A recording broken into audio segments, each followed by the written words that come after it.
Hello everyone and welcome to Geeky Gibo. Today I'll be reviewing Legion, Series 2, Episode 2. The episode is called Chapter 10. Let's do this. Okay, before we start, if you'd like to see more of my content, would you please hit the subscribe button, like, press that bell so you get notification every time I release a new video. Thank you very much.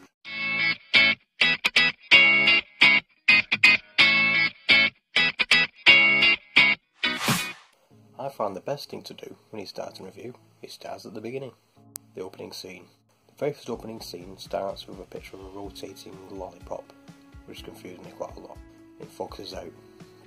Next minute, you've got David on a fairground carousel going round. Lenny and Oliver, the two proxies, and the Shadow King. They're having a conversation about getting Turok's body back. In the meantime, David's asking if you agree with terms and conditions, if you help him get his body back, you will not hurt my friends. Oliver turns around and agrees. We'll see how that goes. In the next scene, you see Oliver wandering off into a desert toward what looks like, well, it is a fortune teller's booth with a character with the back turned. He's like, walks over to him, says he's agreed. It starts tonight. Next, the camera turns around. It's another version of Oliver, which is no doubt Farouk in disguise. I enjoyed that first scene. It was interesting. Made me a bit dizzy because if you're rotating like that, it always does. I get motion sickness quite a lot. The second major scene, it shows David and Sid sat in a van, going along with three of them ladyboy things with moustaches we mentioned in the first trailer, mentioned in the first review. If you've seen the episode, you know what I mean. Having a conversation, talking about, so what are they anyway? Are they mutants? No, I think they're androids. The character's got this little conversation, trying to add a bit of humour to it. What are Division 3 planning to do with Oliver when they find him? Kill him? Oh. So we best find him first then. That's about it. And David bangs on top of the van as he's sat in it. Right, stop. Why stopping? Because we're here. After they get there, it goes back to the same area. Farouk was having a conversation with Oliver in the middle of a desert. So whether that was in his mind or actually was physically in that desert, doesn't explain it. But then you got Sid walks over to where that booth is and his little music box. And she opens it, little door, spinning it, music going, and she seems upset. But it never explains in the episode. She does explain later that it was when she was younger, but she doesn't explain the reason why it was set her. No doubt it's one of them with this again, Legion. It asks small questions and answers. And whilst that's going over the desert, at Division 3, Lenny and Oliver have suddenly appeared Division 3 and are basically killing all the soldiers. Can't remember what song they were singing, but it's some old traditional song, like traditional old school song. And they're turning around singing it, turning the soldiers into dust and random animals like pigs and fish, which is a bit obscure. You see 3 child soldiers around the corner. Oliver's, go away, come, off your pop. And cack themselves basically, in the opposite direction. In the meantime, they find Kerry, who's still in one piece. He's not separated, so it's male or female version. Who's looking at the orb that took David away. He seems to make some comment about, this looks like something I would have designed. Doesn't make any sense. Next minute, Oliver appears, makes them separate. Then he doesn't make him actually separate to different parts of the building. While the female Kerry is there ready to fight him, he freezes her. His name really goes quite large. It's like something from Alice in Wonderland. It's very strange. Then the really obscure scene, despair. David turns up, they're no longer there. They both seem okay. And Kerry tries to reform into one again. And it's not happening. Next minute, rather than the female Kerry jumping into the male one, the male one jumps into the female one, but only partially. And it's a really obscure scene. She just turns around. There's an arm sticking out of her chest. It's quite odd. Entertaining, as always in Legion. In these scenes, it seems to me that David's conflicted. He's playing like a double agent, because he's working with Farouk and Division 3 at the same time, hiding from Division 3 that he's working with Farouk to find his body, but he doesn't know why yet. This comes up later on in the episode, but it's a very interesting dynamic, and the whole time Division 3 are very cautious about him. They're keeping their eye on him very closely, and they're getting quite suspicious, which there's a few interesting conversations through the whole episode that bring that to the forefront, but he seems to wiggle his way out of it every time. Well, being a psychic, and there's also a scene where David has a conversation with the leader of Division 3, where they're paranoid about him, and is explaining to him there's these monks that were wiped out years ago, the Amigo monks, and they're the only ones that know where Farouk's original body is. So they're going to bring him back. So he's basically got his own mission soon to try and find this monk, the last surviving monk, I believe. At this point, I suppose that David is questioning his own reasons for trying to find Farouk's body, so he goes to that chamber, the liquid chamber, what do you call it, the tank, and he asks to be put in there because he wants to travel forward in time and communicate with the future Sid properly to find out why he needs to get Farouk back to his body. So we can use the thing called multi-dimensional perception. They've started doing it, and those crazy visuals, his face melts and stretches and all this crap. And he gets there, and everything seems a bit like jittery. The whole scene is very sort of 1 minute he's here, next minute he's over there, and she's the same. Another thing I've noticed, picked up on, which I didn't know, I've watched it twice to get a lot of the more information, make notes. But the second time we watched this, in the future version of her, she's got an arm missing, and she explains the reason they wanted to change the future, because in their version of things, David beats Farouk. Basically, she explains that it bashes his head in in the middle of a desert. They wanted to find Farouk's body because there's something worse coming, and they need him to fight against the thing that's worse. It's basically going to wipe out all life, kills everything. So they need him as an ally, which everybody seems to be like working together all of a sudden. In the first series, everybody was separated in multiple groups, but also seems to come together now against this big bad that's coming, which I haven't got a clue what it is yet. But no doubt we will find out. But we need Farouk in one piece to fight against the big bad that's coming. At this point, Division 3 asking more questions and getting more paranoid about David.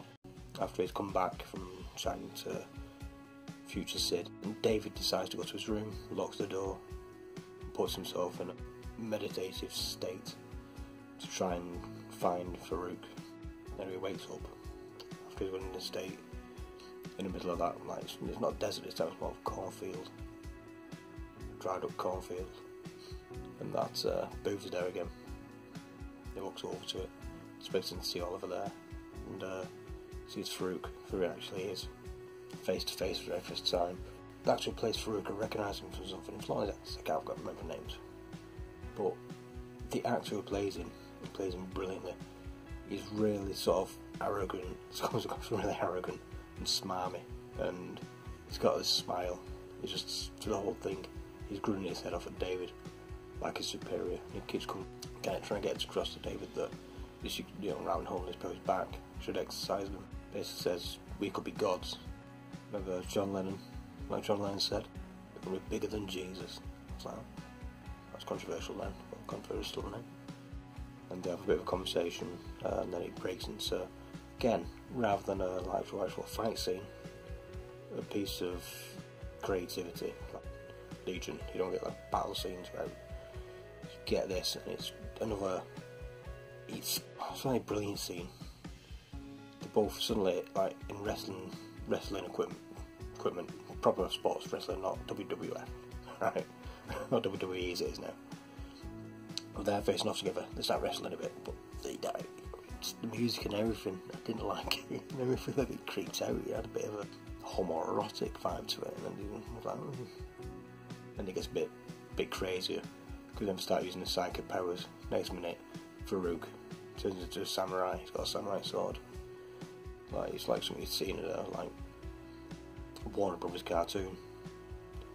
He's got a samurai sword. It turns around. Next minute, David's turned into a tank. It turns around again.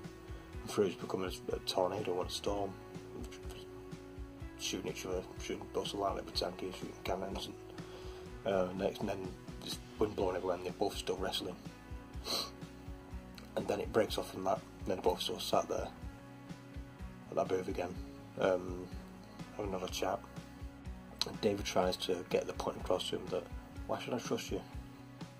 He says, I don't need you to trust me. You should just respect me.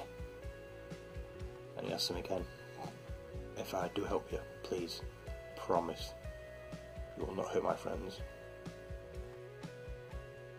And he agrees again, yes. Well, not in so much, in a lot more words, but he basically does agree. And then David sets off again to try and find the monk, which you see him at the end, but won't take it like that. Some of the final scenes in the episode now, all lighten up again. Comedy scenes, laughter, well, made me laugh anyway. It was like a scene where Kerry finally, they managed to separate, but must have separated, doesn't all laugh, can get back together, and sort of they've worked out how they've been changed. But how they separate made me laugh. It shouldn't have been, I think I was trying to be crazy, but it made me chuckle. Basically, there was, he's talking to her, she's talking to her, but you know he's talking to her, saying, you know, to get out. Yeah, but I can't do it. It's embarrassing. They might hear me. You know, it's something rude here. Next minute, she starts humming the theme tune from Banana Splits. I remember that program when I was a kid. That even made me laugh then. But when I was watching this, I was nearly crying. Nah. That, if you're too young, you might not recognise it. But it's brilliant. The only thing I might recognise it from might have been Kick-Ass. Who's in that? And almost the very last scene is Dave goes onto the top of the ceiling of Division 3 to talk to Sid about, to admit to her that she's been lying to Division 3 and that they need to find Farouk's body to bring him back to life, the reasons why. But as soon as he gets up there, I just love her power because it just creates so much fun. Gets up there, sees her sat there, netted on all fours, playing with a dead bird. Tries to talk to her. She don't respond, and she hears it cycling. I'm over here. And he stood there for about 2 minutes talking to this cat because he swapped bodies with the cat, and the whole thing was just awesome. Just made me laugh. Talking to this cat, and you can tell in the film the cat just wasn't behaving. He's there talking to it, trying to like change some conversation. I wasn't even looking at him. No, I've never seen this like that. That didn't work. It was so funny. He explains himself to her. She accepts it. She went, well, do you trust me? Yeah, but that was like a future you. Yeah, but you're still me. Do you trust me? Yeah, I trust you. And it sort of breaks off from there. And then he goes for the very, very last scene. We goes to that room again where it's got all them people who have been infected by that virus. And all the teeth going. And he goes through a few people. Then he sees that monk stood in the middle of them all. That chunky one with paint on his forehead. But his eyes seem to be going a bit twitchy. I don't know if he's blind. That's what he seems to suggest to me. He's a blind monk. Not a funky monk. A blind monk. Okay, for my thoughts and roundup of that episode, that was typical Legion. Funny, dark, humorous scenes, random, obscure visuals, and all around a better episode than the first one. I enjoyed the first episode, but this one just brought more to the forefront, and was developing the story more rather than just opening loads of questions. It did close a few questions off. Now we understand why Farouk, they want to have Farouk to have his body back, or if there's part of me that thinks when this is happening, I still, back of my mind, I don't think that is the future Sid. I think that's Farouk manipulating David into thinking it is, and it's probably him. To be honest with you, that's what I've just got a feeling. Don't quote me on that, because it's probably not true. But generally, good episode, enjoyed it. Like I said, Legion is one of my favourite programmes, just because it's just a massive creativity, and it's just the way a comic book film should be filmed, like a comic book rather than a dramatisation. Anyway, enjoyed that. Hope you enjoyed my review. This has been Geeky Gibo. If you'd like to hit the subscribe button, leave a like and a nice comment. You can leave a bad one if you want. It's still a comment, isn't it? Hope you all have a good day. Thank you very much for spending your time with me. Goodbye.